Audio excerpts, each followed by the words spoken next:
ईर्ष्या, जलन, द्वेष, ये हमारे सबसे बड़े शत्रु हैं। क्यों? क्योंकि हमारे सबसे बड़े शत्रु वो होते हैं जो हमें सबसे अधिक हानि पहुंचाएं, और हमारी सबसे बड़ी हानि होती है समय की हानि।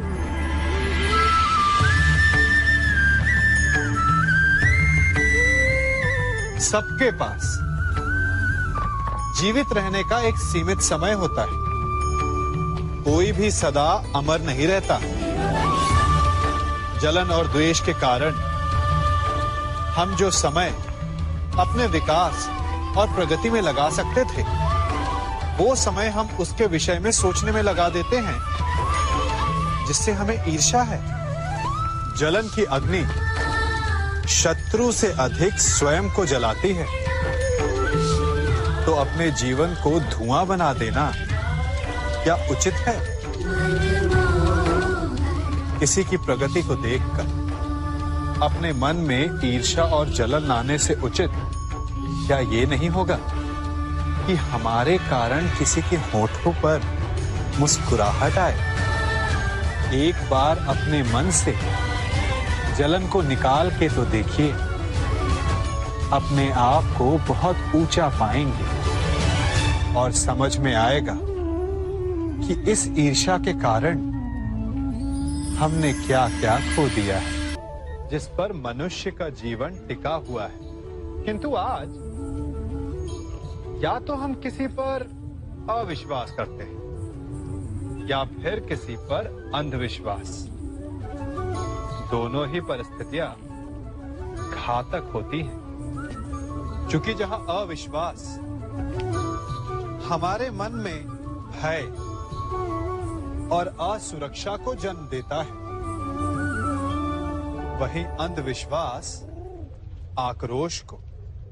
तो प्रश्न ये उठता है कि विश्वास की परिभाषा क्या है? विश्वास की परिभाषा जाननी है तो अपने मन से पूछिए।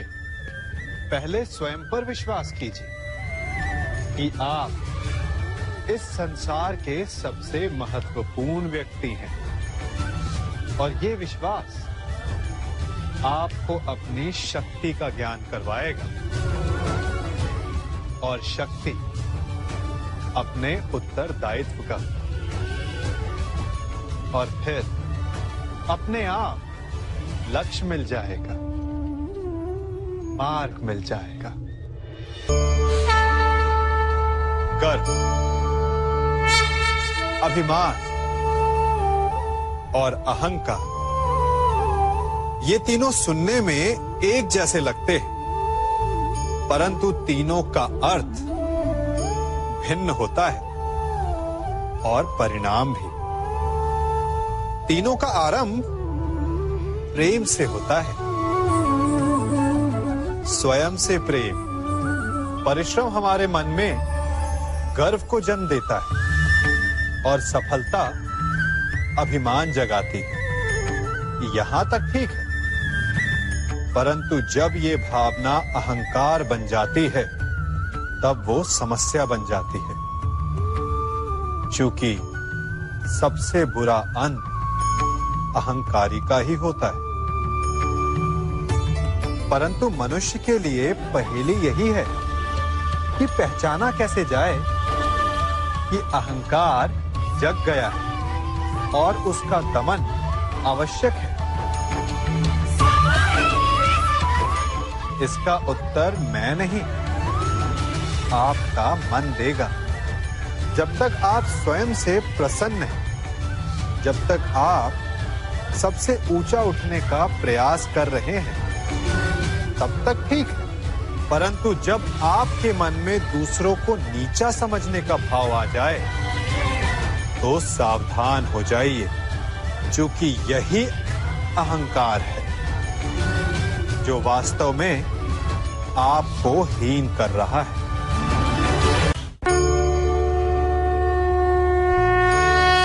मनुष्य का मन स्वभाव से ही चंचल होता है।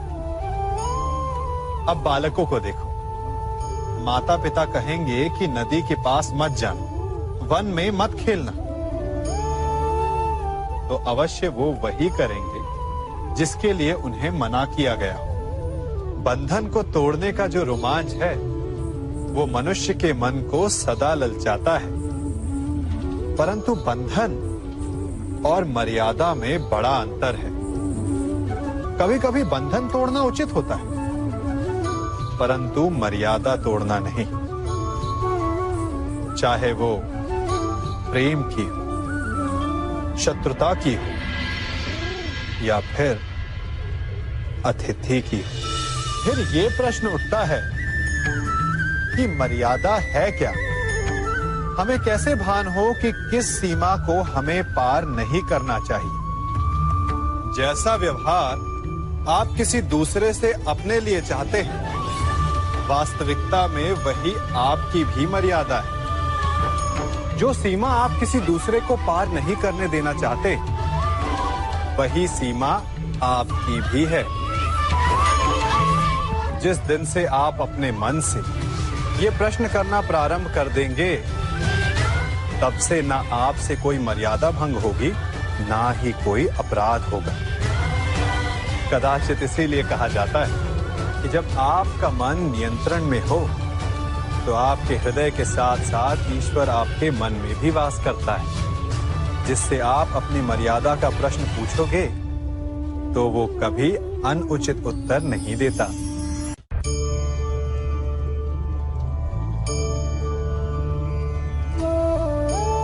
मनुष्य एक जीव होते हुए भी शेष जीवों से भिन्न है।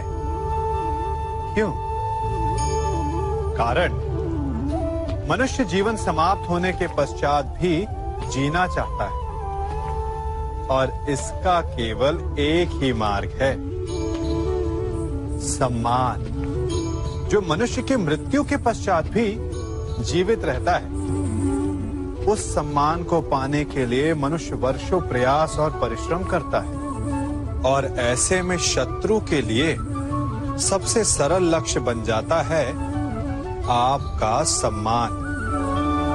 हम अपने शत्रु का अपमान करके उसके वर्षों से कमाए सम्मान को छिन्न भिन्न कर देना चाहते हैं, परंतु कर्म करने से पूर्व परिणाम पर एक बार विचार अवश्य कर लीजिएगा।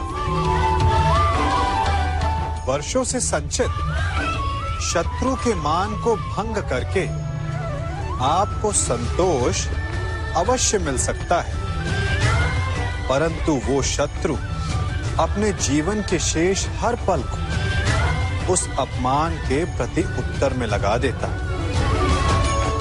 इसीलिए सावधान रहिए। किसी का अपमान करना स्वयं आपके लिए भी हानिकारक सिद्ध हो सकता है।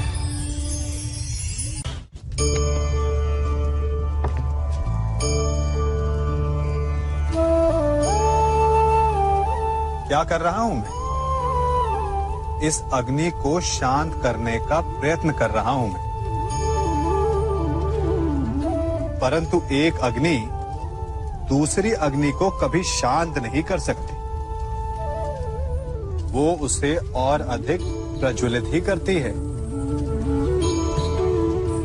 अपमान से जन्म लेने वाली अग्नि का प्रतिकार प्रतिशोध नहीं हो सकता, क्योंकि प्रतिशोध की अग्नि अपमान की अग्नि से अधिक प्रचंड होती है। तो उसका त्राण क्या है? उत्तर चाहने का मार्ग प्रतिशोध नहीं, शांति है, स्वयं का विकास। अपने आप को इतना बड़ा बना लो कि आपका शत्रु आपका अपमान करने का प्रयास ही ना कर पाए। अन्यथा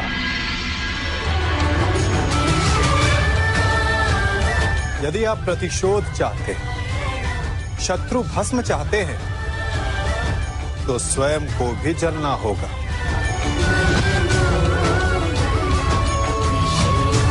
क्योंकि प्रतिशोध की अग्नि स्वयं को भी जलाती है, और ऐसा आप कदापि नहीं चाहेंगे, है ना?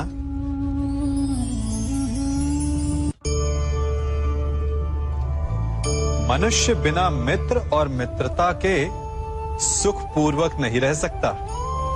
बालक हो या वृद्ध, गृहस्थ हो या गृह त्यागी सन्यासी, कवि हो या योद्धा, बिना मित्रों के किसी का जीवन नहीं चल सकता। यदि यह संबंध इतना आवश्यक और शक्तिशाली है तो उसके उत्तरदायित्व भी आवश्यक हो जाते हैं। परंतु प्रश्न ये उठता है कि मित्र कौन होता है? आप कहेंगे कि मित्र वो होता है जो सदा हमारा साथ दे, हमारे सुख में आनंद मनाए, हमारे दुख में हमारा सहारा बने, हमारे विरोधियों का शत्रु हो जाए वो, यही ना? परंतु क्या वास्तविकता में मित्र की पहचान यही होती है? मित्र के लिए आवश्यक है कि आवश्यकता पड़ने पर वो आपका विरोध करे। यदि आप सच्चे मित्र हैं, यदि आपका मित्र मूर्खतावश, जानबूझकर या किसी कुचक्र में फंसकर कोई अनुचित कार्य करने जा रहा है, तो आपका कर्तव्य बनता है कि सबसे पहले आप उसे वो कार्य करने से रोकें, उसका विरोध करें। क्योंकि यदि मित्र ने कुछ अनुचित किया तो आप भी स्वयं को अपयश का भागीदार बनने से नहीं रोक पाएंगे।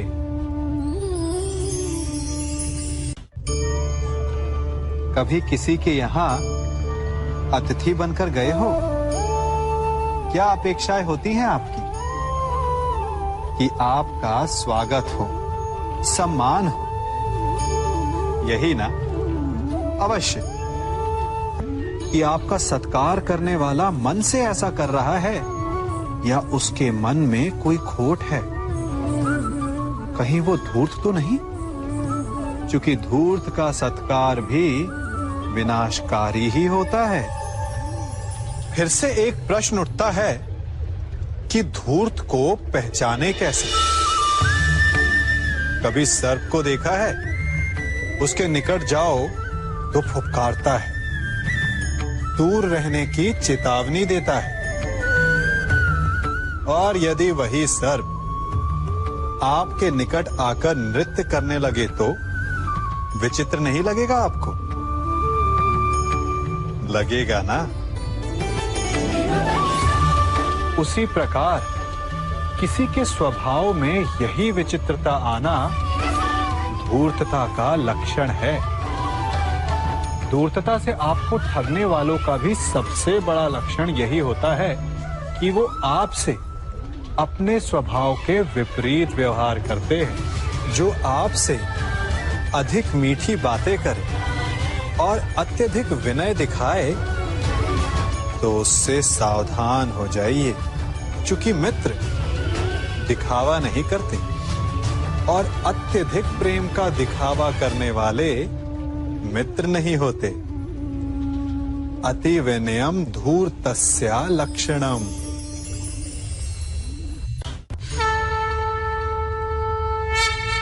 जन्म से लेकर जीवन पूर्ण होने तक हम आगे बढ़ने का स्वप्न देखते हैं, नए नए लक्ष्य पाने का प्रयास करते हैं, परंतु जीवन में सदैव आगे बढ़ना भी ठीक नहीं होता। अब आप कहेंगे कि ये ग्वाला हमें कौन सी उल्टी पट्टी पढ़ा रहा है, परंतु सीधे जाने का मार्ग कभी कभी उल्टी सीख से ही आता है। कभी कभी आगे बढ़ने से अधिक आवश्यक हो जाता है रुक जाना, स्वयं पर विराम लगाना। अच्छा स्वास्थ्य पाने के लिए भोजन करने से अधिक महत्वपूर्ण होता है कि आप कब भोजन करना रोक देते। अच्छा संबंध बने उसके लिए आवश्यक होता है कि आप कब अधिक हस्तक्षेप करना रोक देते हैं। और नाश से बचने के लिए आवश्यक है कि कब आप अपने पग को रोक लेते हैं, तो आगे बढ़ने के विज्ञान में कब रुकना है, ये ज्ञान बहुत ही आवश्यक है। क्योंकि कभी कभी विनाश की गर्द हमसे केवल एक पग आगे होती है और उससे हमें बचा सकते हैं हमारे रुके हुए पग। चाह मनुष्य के जन्म लेते ही उसके मन में जन्म ले लेती है। चाह जीवित रहने की, फिर प्रेम की, फिर आनंद की, फिर सफलता की। परंतु सबकी चाह पूर्ण नहीं होती। हर एक के पास अपनी चाह ना पूरी कर पाने के सैकड़ों कारण होते हैं। अपना लक्ष्य ना पूर्ण कर पाने के सहस्त्र बहाने होते हैं और हम ये जान ही नहीं पाते कि कब हमारी असफलता के कारण हमारे ना प्रयास करने के बहाने बन गए। हम जो चाहते हैं उसे ना पा सकने का कारण ये कभी नहीं होता कि अवरोध बड़ा था। कारण ये होता है कि हमारा प्रयास छोटा था। कभी कुएं से पानी निकाला है तो अवश्य देखा होगा कि कोमल रेशों से बनी हुई रस्सी भी कठोर पाषाण पर अपने निशान छोड़ जाती है और हर बढ़ता निशान उस पाषाण को और दुर्बल बना देता है। उसी प्रकार हमारा हर प्रयास हमें हमारे लक्ष्य के और पास ला सकता है। तो असफलता का कारण बाधा नहीं, प्रयासों की कमी। प्रयास कीजिए, फिर देखिए आप जो लक्ष्य चाहेंगे वो मिल जाएगा। मनुष्य का मन बहुत ही चंचल होता है, इसीलिए कभी कभी कुछ नया कार्य प्रारंभ करने से पूर्व हमारा मन संशय से घिर जाता है और ऐसे समय में हम प्रयास करने से पीछे हट जाते हैं। और इन सब का कारण है स्वयं पर अविश्वास, दृढ़ निश्चय की कमी। हम जिन्हें ऊंची दृष्टि से देखते हैं, जिन्हें अपना आदर्श मानते हैं, उनके जीवन में गहराई से देखिएगा, केवल एक ही अंतर पाएंगे, निश्चय का अंतर।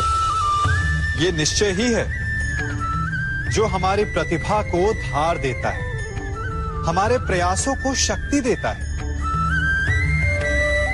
ये निश्चय का अंतर ही तो है कि एक मनुष्य सागर की गहराई में जाकर मोती ले आता है और दूसरा हार मानकर किनारे पर बैठ जाता है। तो हार तब नहीं होती जब आपका प्रतिद्वंदी आपसे जीत जाए। हार तब होती है जब आप ना लड़ने का निश्चय कर लेते हैं। इसीलिए यदि मार्ग बंद हो जाए तो उसे खोलने का प्रयास करो, और यदि मार्ग ना खुला तो भी अपने प्रयासों से नया मार्ग बना लोगे। हमारे जीवन का मूल आधार है करुणा। करुणा क्या है? करुणा दया नहीं, करुणा वो भाव है जिससे हम दूसरे की समस्या को समझते हैं।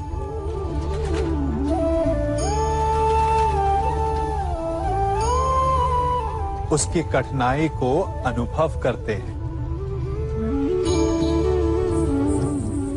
इस संसार में सारे संघर्षों का मूल है एक दूसरे की परिस्थिति को ना समझना, और इस समस्या का हल है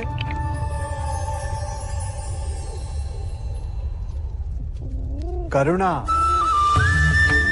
करुणा किसी पशु पक्षी के प्रति हो या किसी मनुष्य के प्रति। ये आपके जीवन में कलेश और संघर्ष जैसी भावनाओं को दूर रखती है। और जिस दिन आप दूसरे को करुणा के दृष्टिकोण से देखेंगे, आपको उसकी समस्या समझ आएगी और उसे आपकी, और उस दिन हर संघर्ष का अंत हो जाएगा। परिवर्तन सृष्टि का नियम है, परंतु किसी न किसी कारणवश हम स्थिर हो जाते हैं, परिवर्तन का विरोध करने लगते हैं, और इसलिए हमारे विचार तालाब के ठहरे हुए जल की भांति हो जाते हैं, मैले हो जाते हैं। यदि इस जल की भांति निर्मल रहना है, स्वच्छ रहना है, तो बहना सीखिए, समय के साथ चलना सीखिए, परिवर्तन का स्वागत करना सीखिए।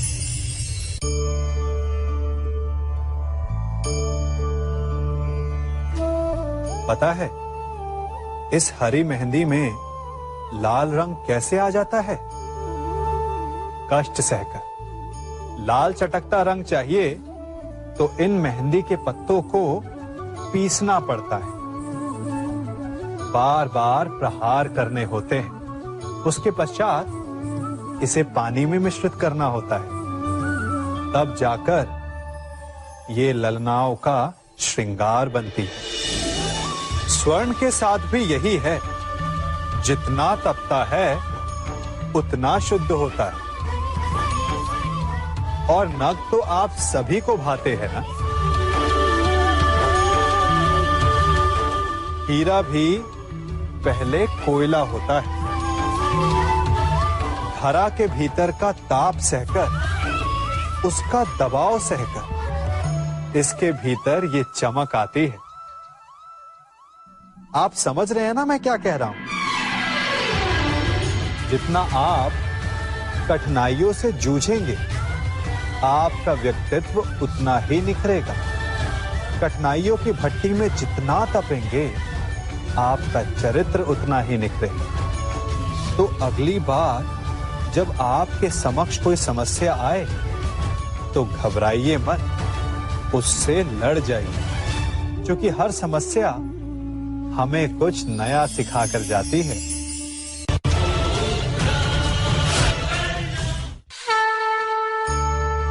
मनुष्य है ना हम, भय तो लगेगा ही।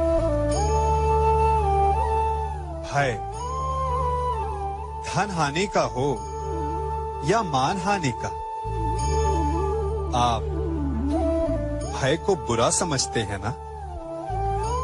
भय हानिकारक हो सकता है, परंतु लाभदायक भी।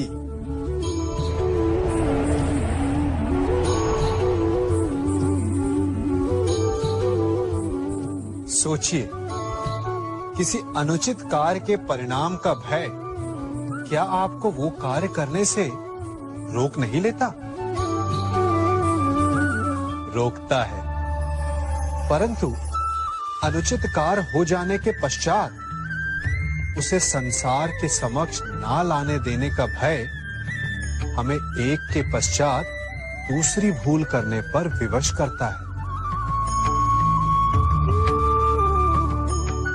प्रयास करके हम अपना सम्मान बचा अवश्य लेते, परंतु भविष्य में इसके परिणाम भयंकर सिद्ध हो सकते हैं।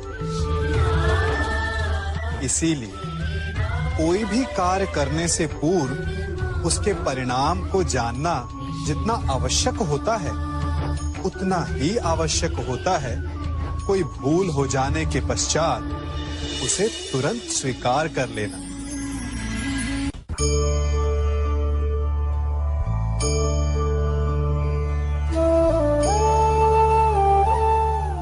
आप जिनसे प्रेम करते हैं, सदा उनके समीप रहना चाहते हैं, नहीं चाहते कि कभी हर पग पर उनका मार्गदर्शन करते रहेंगे तो आपकी संतान स्वयं मार्ग चुनना कैसे सीखेगी? मार्ग के कांटों से स्वयं को बचाना कैसे सीखेगी? इसीलिए एक समय के पश्चात अपनों से बनाई गई दूरी सदा लाभदायक रहती है।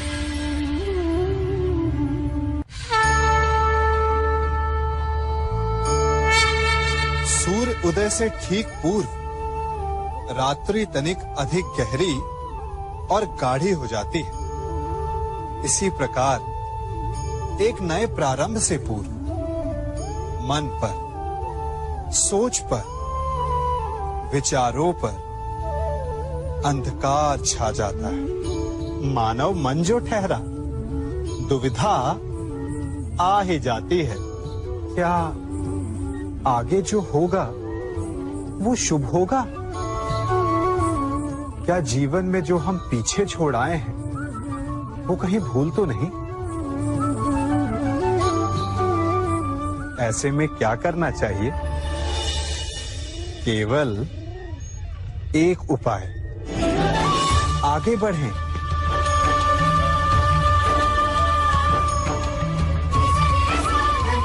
क्योंकि आगे बढ़ने के लिए हमें अपने पांव से उस धरा को ढकेलना पड़ता है जिस पर हम खड़े हैं। जहां मार्ग ना हो वहां लक्ष्य नहीं भूलना चाहिए। बस एक नया मार्ग बनाने का परिश्रम करना चाहिए। चूंकि नया मार्ग बना तो लक्ष्य मिलेगा ही। और यदि लक्ष्य